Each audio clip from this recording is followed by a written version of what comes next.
Greetings and welcome to Faith Connections. Once again, I'm glad you've joined us today, and today we continue our journey that turns out to be a lifelong journey, a journey of grace, a journey of being molded into the image of Christ.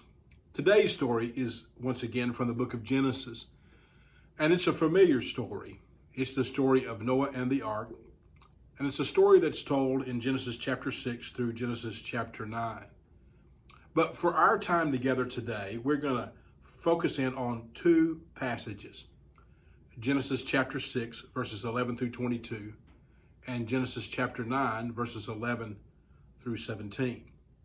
So again, this is a familiar story.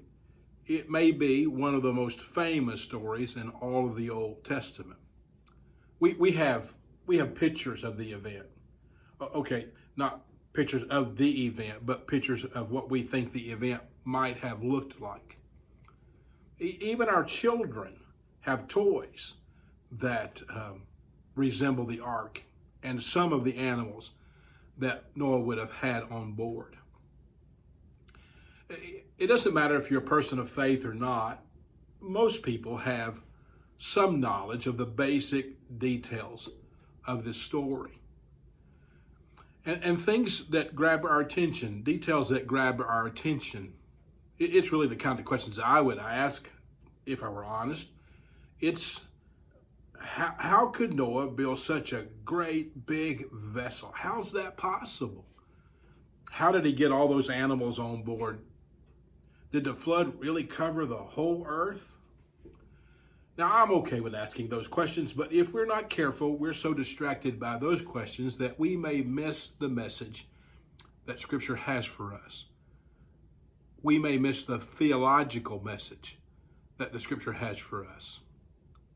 So if we back up just a little bit to Genesis chapter 5 and the early part of chapter 6, those scriptures describe the descendants of Adam and Eve. And as the first couple had done, they're using their free will to disobey God and reject his plan. And God is grieved by that decision. God is grieved by the good creation, a creation that he declared to be very good, that it had become so corrupt by the sinful actions of humanity. Well, Genesis chapter 6, beginning with verse 11, gives us some insight into that summary. Now the earth was corrupt in God's sight and was full of violence. God saw how corrupt the earth had become, for all the people on the earth had corrupted their ways. So God said to Noah, I'm going to put an end to all people. For the earth is filled with violence because of them. I am surely going to destroy both them and the earth. So make yourself an ark of cypress wood, make rooms in it, and coat it with pitch inside and out. This is how you are to build it. The ark is to be 300 cubits long, 50 cubits wide, and 30 cubits high. Make a roof for it, leaving below the roof an opening 1 cubit high all around. Put a door in the side of the ark and make lower, middle, and upper decks. I'm going to bring floodwaters on the earth to destroy all life under the heavens, every creature that has the breath of life in it.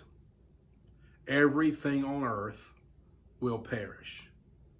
But I will establish my covenant with you, and you will enter the ark, you and your sons and your wife and your sons' wives with you. You are to bring into the ark 2 of all living creatures, male and female, to keep them alive with you. 2 of every kind of bird, of every kind of animal, and every kind of creature that moves along the ground will come to you to be kept alive.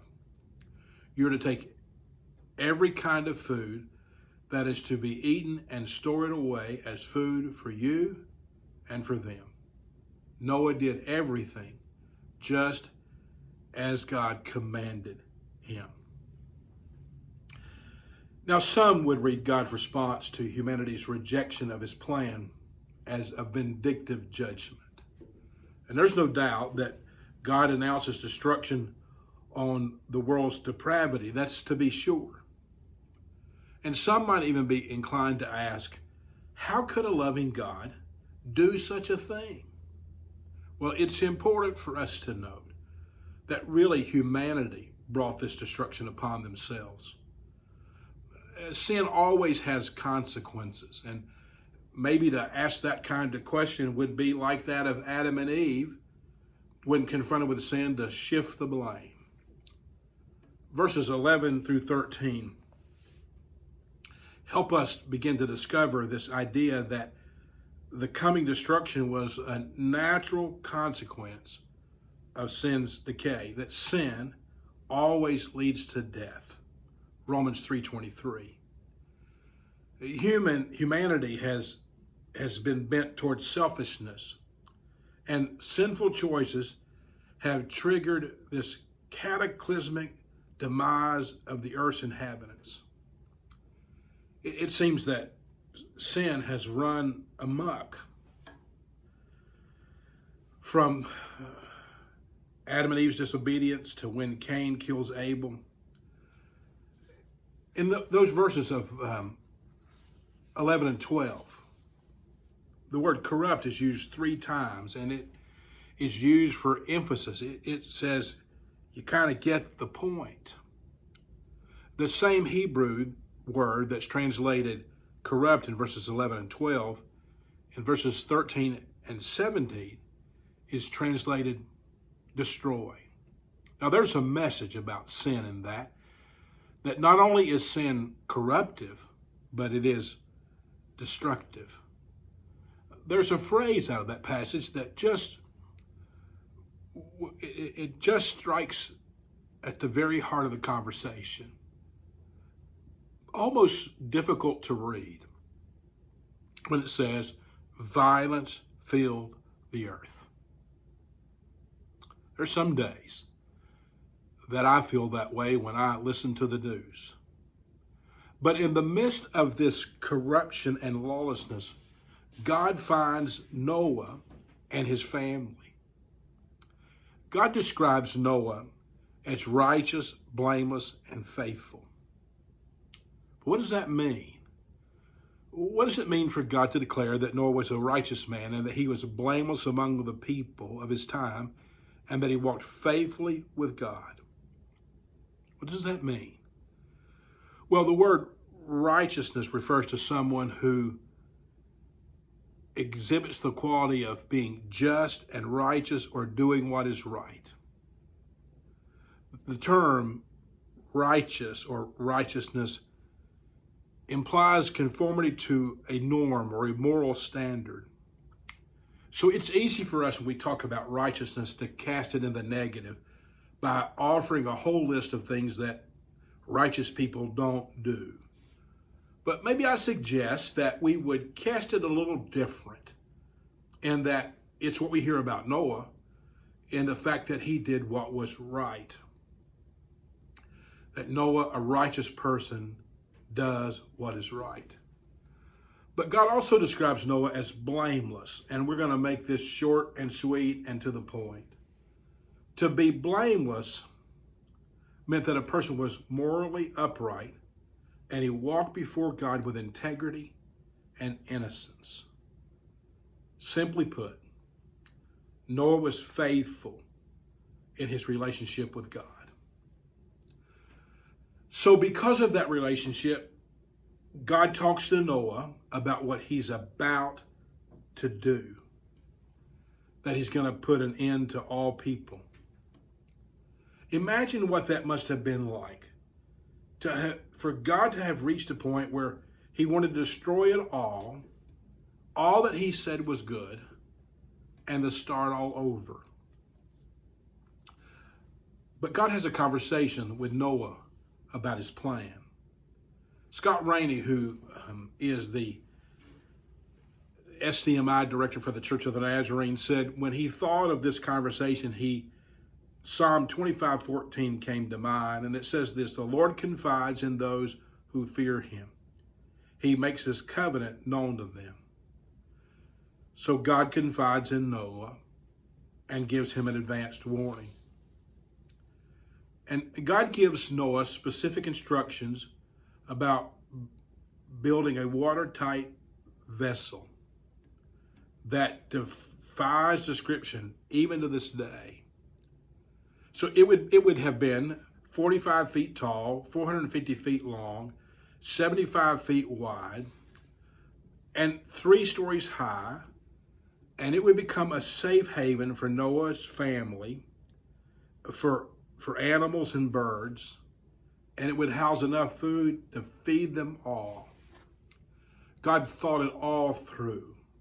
He even left a space for light to come in and ventilation. God thinks of it all. He always does. And if not for ventilation, this trip would have stunk. And God's conversation with Noah, as he confides in Noah, he uses instructive language rather than commanding language. And through the whole process, Noah does not speak. He simply listens, and he promptly obeys. Now, if you've studied along in the lesson, you probably noticed that this next section, the writer entitled, God Establishes a Covenant. And we go back to verses 18 through 22. And we hear where God engages in this covenant relationship with Noah. And there's a shift in focus. I want to go back and read that. But I will establish my covenant, but I will establish my covenant with you, and you will enter the ark, you and your sons and your wife and your sons' wives with you. You are to bring into the ark 2 of all living creatures, male and female, to keep them alive with you. 2 of every kind of bird, of every kind of animal, and of every kind of creature that moves along the ground will come to you to be kept alive. You are to take every kind of food that is to be eaten and store it away as food for you and for them. And then it says, and Noah did everything just as God had commanded. There's this sudden shift, a future that is filled with hope. Mercy accompanies judgment, just as it did in the garden. Remember, God asked of Adam and Eve, where are you? It wasn't a GPS question, it was a spiritual question. For the very first time, Scripture mentions the idea of covenant in verse 18. A covenant between God and humanity. And much like modern day contracts, a covenant serves as an agreement between 2 individuals or a group of people. So let me say that again. Much like a modern day contract, a covenant serves as an agreement between 2 individuals or a group of people. It establishes the terms and conditions of their relationship, and it binds the 2 parties together in specific ways. But in this covenant, God takes the initiative in entering into a covenant with Noah and his descendants. He laid out the terms of the contract. He laid out the terms and conditions of the relationship. And we'll come back to that in just a moment. The idea of covenant. But it also is interesting that God, as he speaks with Noah, doesn't tell Noah to capture the animals and bring them to the ark. But it appears that God instinctively instructed the animals to go to the ark. And in that conversation, we cannot have a conversation about the animals that were spared without calling attention to the animals that drowned in the flood.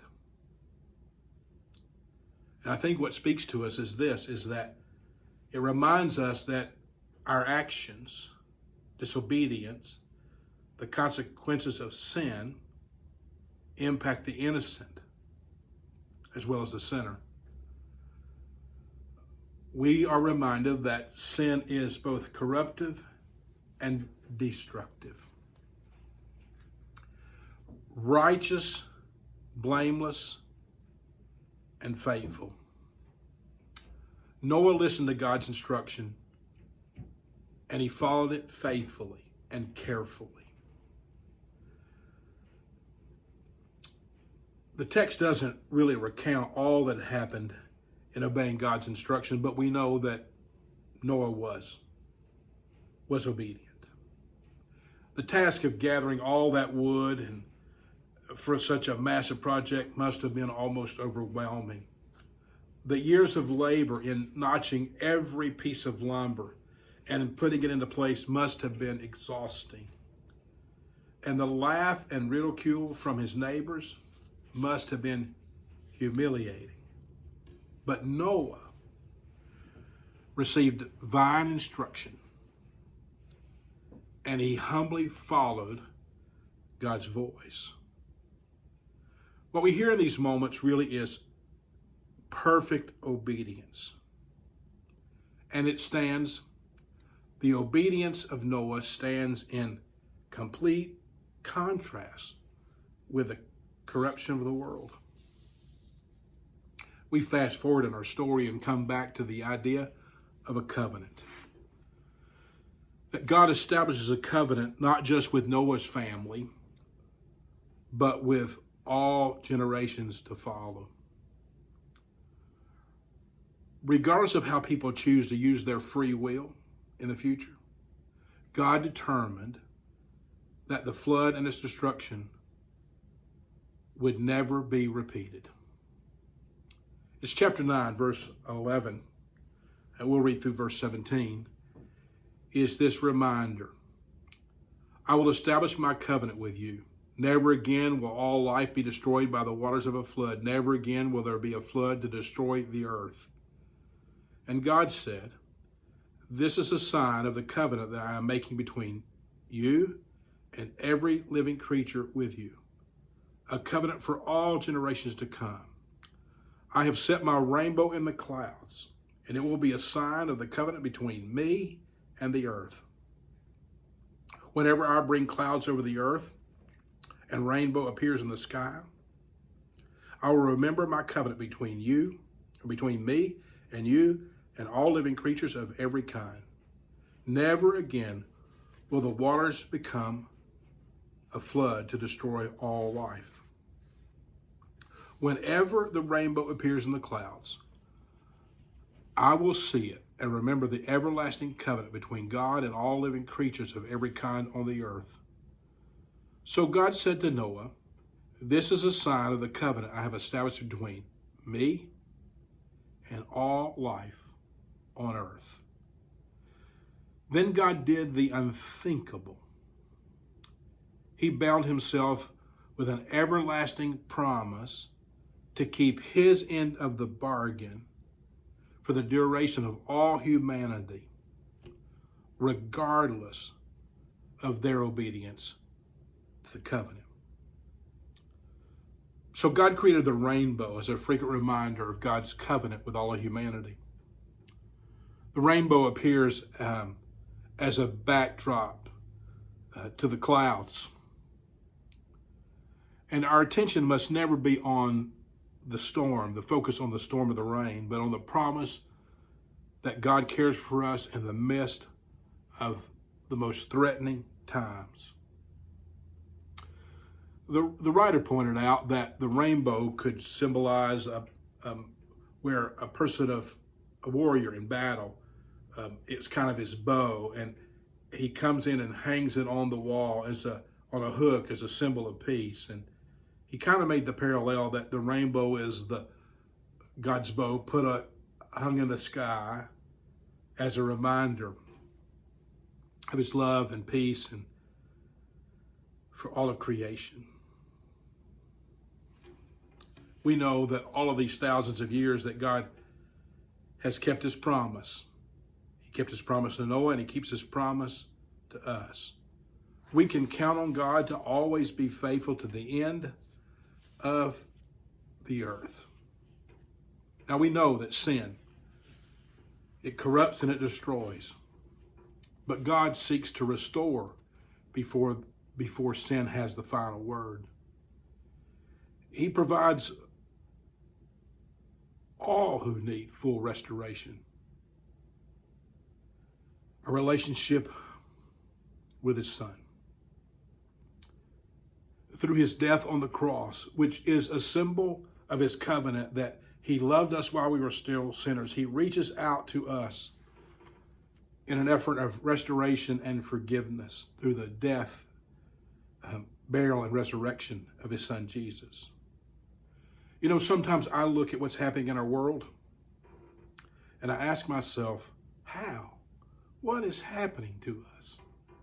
And the simple answer is sin. It corrupts and it destroys. Today I want to tell you that Jesus has come to break the power of sin, its corruptive and destructive powers. And the question would be, have you placed your trust in him?